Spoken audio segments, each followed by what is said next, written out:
Do we now know Russia's strategy going forward, or at least can we tease it out from the data we've gotten so far? I'm Paul, U.S. Army combat veteran. It is November 17th, 2022. This is your daily Ukraine update. Let's get into it.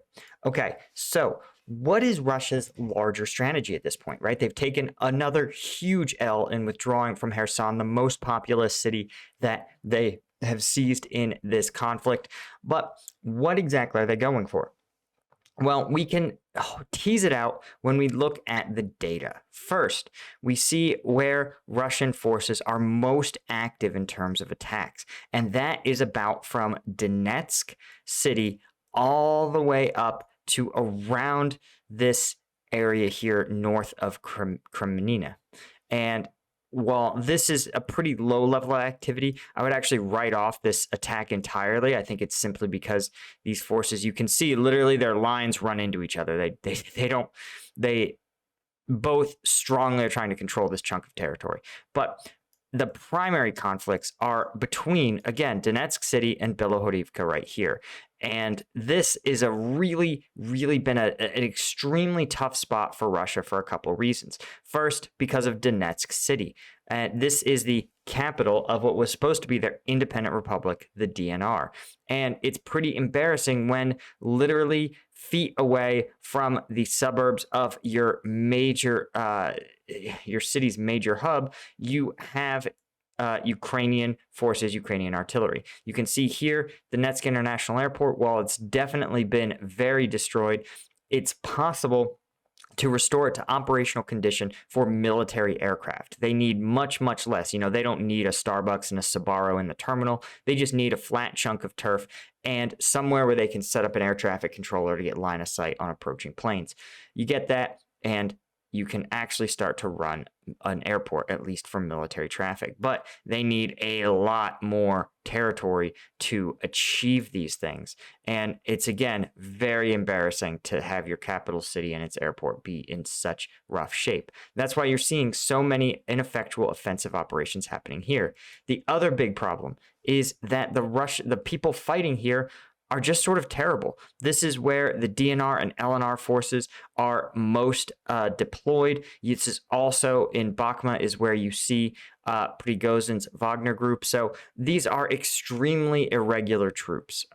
These are the worst training. The least number of professional soldiers are currently in combat in this region.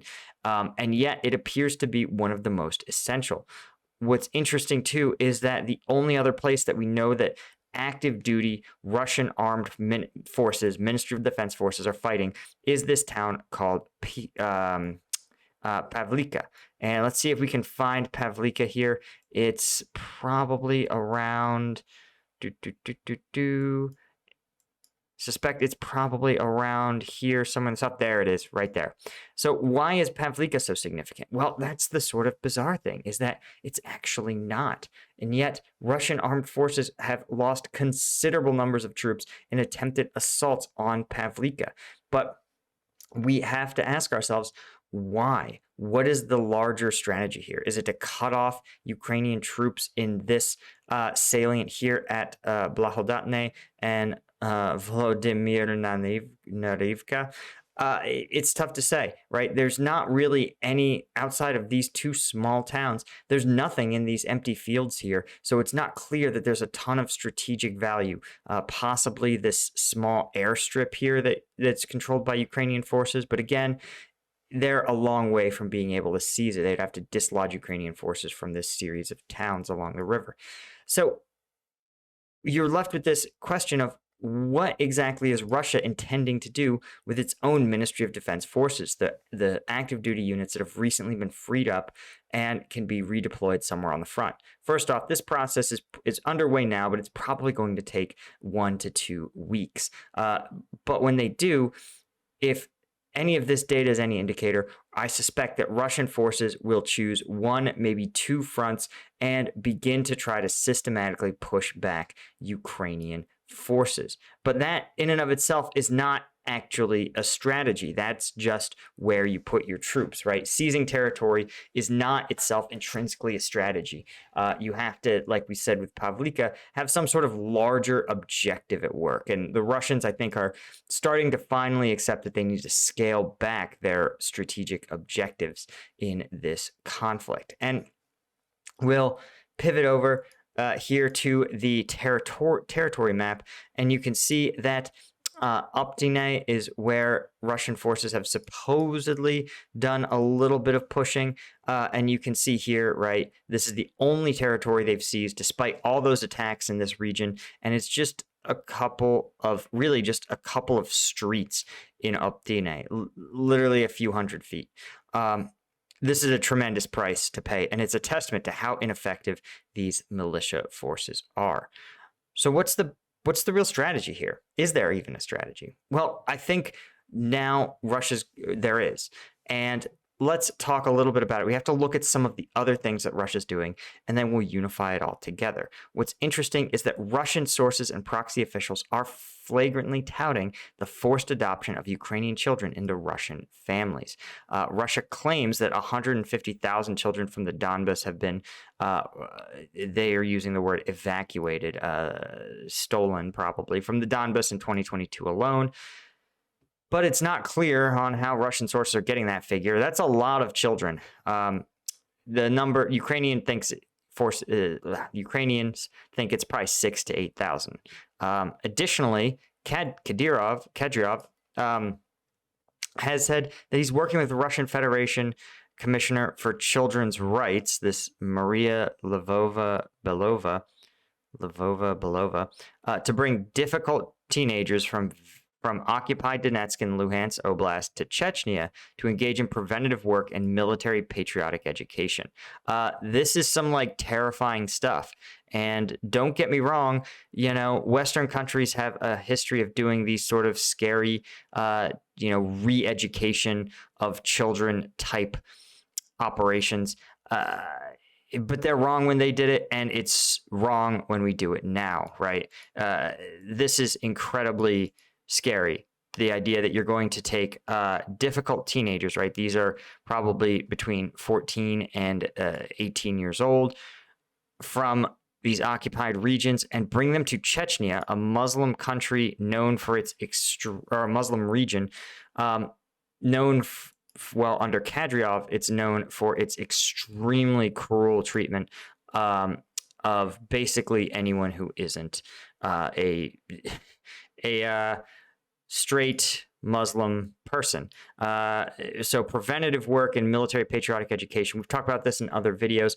Kadyrov is pretty legendary for using his network of mixed martial arts gyms in order to serve as recruitment areas for not just MMA fighters who will go on to, get acclaim for Kadyrov and the Chechen region, but also, more importantly, they're funnels for his military wing, the Chechen armed forces. So it's really scary, the idea that children will be brought in, potentially subjected to some pretty cruel conditions if everything else the Chechens have done is any indicator, and possibly end up recruited into the Chechen military.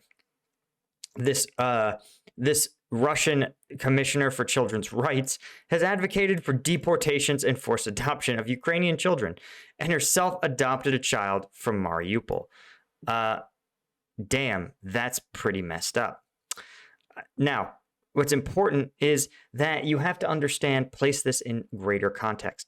There is a component of this Russian conflict that's existed since the start with the idea that Russian culture that Russians believe is simply superior to Ukrainian culture, that Ukraine is a backwater whose people are simply misguided Russians. And the idea of taking the next generation of Ukrainian children and separating them from their culture, separating them from the things that make them Ukrainian, and educating them in the Russian way of operating and behaving, and then either not letting them return and allowing other Russian nationals, culturally Russian people, to move in, to these regions, or returning the children to these regions with a strong alliance to Russia and no cultural connection to Ukraine. Either outcome is part of a larger, this would be a multi-decade plan to slowly make these regions disconnected culturally from Ukraine. That's one of the biggest problems in this conflict for Russia, is ultimately, no matter how much territory they seize militarily, most Ukrainians and large, I would probably majorities of Ukrainians, well, in the occupied territories, agree that they are not Russian. They speak a unique language. They have a unique culture, one that is separate and has, throughout its history, oftentimes been at odds with Russia. So when you engage in these sort of cultural reprogramming, you are, I mean, one, possibly violating the Convention on the Prevention and Punishment of the Crime of Genocide, and it almost certainly is what we would consider an ethnic cleansing, right? It's attempting to reprogram, re-engineer the culture of a region in order to make it so that you don't have to conquer it with military force, that the residents of that region themselves believe themselves to be a part of Russia. And so, again, is this part of the larger effort? Well, that is the, let's call it the, 10-year plan, right? The 10-week plan is probably to get more active duty troops fighting in this region, sue for some sort of, if not peace, just a ceasefire, right? Russia just wants a ceasefire so that it can perpetuate these sort of, we'll call them what they are, they're crimes of cultural reprogramming in this region, so that the occupied regions don't want to go back to Ukraine. Remember, it sounds crazy. It sounds like 15 years is a long time. But remember, Crimea was seized in 2014, 8 years ago. So if their goal is to clear out Ukrainians from Crimea and install Russians, right? You notice that it's now a Russian vacation destination. That's not an accident. That's part of a deliberate scheme to get more as part of the Russification of Crimea. You'll see that here. I would predict you would see Russian vacationers. If Russia is able to hold this longer, you'll see Russian vacationers and property owners in Mariupol, right, in Berdyansk, in any of these regions where there is the possibility of converting Ukrainian loyalties to Russian loyalties. So, again, that is why I think that Zelensky is so reluctant to even acknowledge that there's a possibility of a ceasefire, because Russia wants just time to affect its cultural reprogramming. Anyway, guys, that is all I had for you for today. Thank you so much for joining me, as always. And of course, if you want access to the combat video breakdowns that are just too spicy for YouTube, I think the new one's going to drop sometime today. Become a member of the Patreon. Link is in the description. And of course, thanks to my Lieutenant tier patrons. I'll see you all on the next one.